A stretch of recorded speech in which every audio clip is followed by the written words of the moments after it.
धन्यवाद सर। चंद्रशेखर जी, आपने मुझे अविश्वास प्रस्ताव पे मेरी बात रखने का मौका दिया है सर। मैं धन्यवाद फूले, साहू, अंबेडकर, काशीराम साहब, बीपी मंडल साहब, उन तमाम महापुरुषों को जिन्होंने संघर्ष किया, जिनकी वजह से संवैधानिक व्यवस्था आई, और भारतीय संविधान को भी धन्यवाद दूंगा उसके प्रोसीजर को सर, उसकी वजह से आज हम लोग यहाँ हैं। माननीय बाबा साहब अम्बेडकर ने कहा था कि स्पीकर के कर्तव्यों के बारे में कि स्पीकर को निष्पक्ष और स्वतंत्र होना चाहिए, उसे सदन के नियमों और प्रक्रियाओं का पालन करना चाहिए और सभी सदस्यों के साथ समान व्यवहार करना चाहिए। उन्होंने यह भी कहा कि स्पीकर को सदन की कार्रवाई को सुचारू रूप से चलाने के लिए आवश्यक कदम उठाने चाहिए, उसे सदन के सदस्यों को अपने विचार व्यक्त करने का अवसर देना चाहिए और सदन की गरिमा बनाए रखना चाहिए। बाबा साहब ने स्पीकर की भूमिका को बहुत महत्वपूर्ण माना और कहा कि वो सदन के संरक्षक है। कभी सर इधर से अव्यवस्था होती है, कभी इधर ये वाले नहीं चाहते, सत्ता पक्ष वाले, और हाउस डिजोल्व हो जाता है सर। और हम जहां से चुन के आते हैं सर, वो लोग उम्मीद करके बैठते हैं कि इस आदमी को वोट दिया, ये जाके हमारे विषय को उठाएगा, और हम ठगे से होकर चले जाते हैं सर। यहाँ से कितने ऐसे रूलिंग है सर, चाहे वो शॉर्ट नोटिस हो, चाहे हाफ और टाइम हो सर, एडजमेंट मोशन हो सर, आज तक नहीं देखा हमने। कॉलिंग अटेंशन पे अभी तक वो नहीं हुई। 193, 184 सर, इतने हमने दिए, कहीं गायब हो गए, पता ही नहीं चला सर।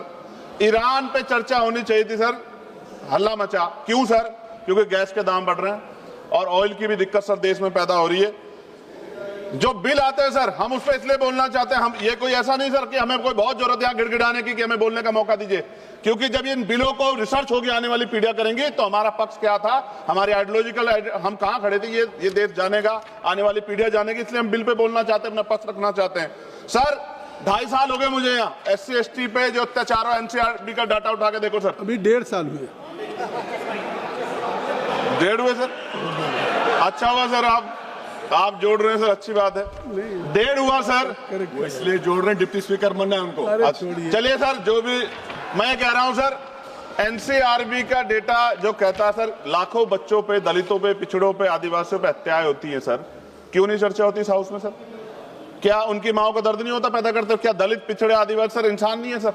सर जयसलाल सरोज को सर जला के मार दिया, कफ्तार की मां बेटी को सर अन्याय, और तरुण की हत्या कर दी सर दिल्ली में। आप मेरा सर दिक्कत ये है हम लोगों की, अगर हम यहाँ नहीं बोलते हैं तो हमारे क्षेत्र के लोग कहते हैं कि बोलना चाहते हैं, यहाँ लड़ते हैं तो हम ऐसे दिखते जैसे हम सर भीख मांग रहे हो, अपमान का घूंट पीते हैं सर हम इस सेशन में कि हम अपनी बात को रख सके, और हम अपनी बात भी पूरी नहीं कर पाते सर, क्योंकि आप वहां से ऑर्डर कर देते हो कि खत्म करो, खत्म खत्म। हमने तो आदरणीय होम मिनिस्टर बैठे, उनसे आग्रह किया कि सर आप चैम्बर में चले जाओ थोड़ी देर, कम से कम हम लोग बोल लेंगे अपने लोगों के विषय के बारे में, क्योंकि जब से वो बैठे हैं जिस तरह के इनसिक्योर आप हो रहे हैं, वो तो किसी छिपावा नहीं है, बिल्कुल नहीं छिपावा है। मैं तो आग्रह करूंगा आदरणीय गृह मंत्री जी थोड़ी देर बैठ जाए सर, तो हम लोग को बोलने का मौका मिल जाए। सर एक सेकंड, आप सबको समय मिल रहा है सर, आप बहुत, आपका सबसे ज्यादा, आप चेक कर लो, सबसे ज्यादा आपका होता है सर।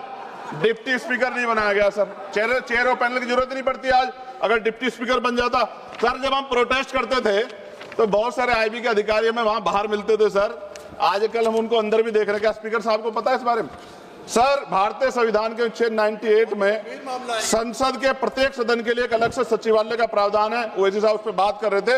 यह अनुच्छेद संसद के प्रशासनिक और विधायी कार्यों को स्वतंत्र रूप से संभालने के लिए कर्मचारी नियुक्त करने और उनकी भर्ती और सेवा शर्तों को संसद द्वारा कानून बनाकर नियंत्रित करने की शक्ति देता है। लेकिन महोदय पिछले 10-15 वर्षों से लोकसभा में सचिवालय के रिटायर्ड अधिकारी जो चला रहे हैं, जो कि पहले कभी नहीं हुआ, कभी डिस्कस नहीं होता सचिवालय के कर्मचारियों, नहीं सचिवालय के कर्मचारियों को खत्म कर रहा हूं, मुझे बोलने दो सर, बोलने दीजिए ना। आप बोलिए, विधायिका में कार्यपालिका की दखलंदाजी पिछले कुछ सालों में शुरू हुई है, ऐसा स्पीकर साहब पे बोल सकते हैं, सचिवालय के संसदीय अधिकारियों पर से विश्वास उठ गया पिछले कई वर्षों से। यहाँ मैं बताऊंगा इसका रीजन सर, यहाँ पर से भारत सरकार के ब्यूरोक्रेट डिप्यूटेशन पे आ रहे हैं लोग। खत्म कर रहा हूं सर, एक पेज है। लोकसभा की स्वतंत्रता को धूमिल करे, क्या इन अधिकारियों सरकार के अधीन कार्य किया है? कई स्टैंडिंग कमेटी की रिपोर्ट में सरकार को संसद की तरफ से निर्देश करने का इन्हें डर लगता है। ये संसदीय परंपरा सर। सर आखिरी पेज सर, 1 मिनट 30 सेकंड दीजिए सर।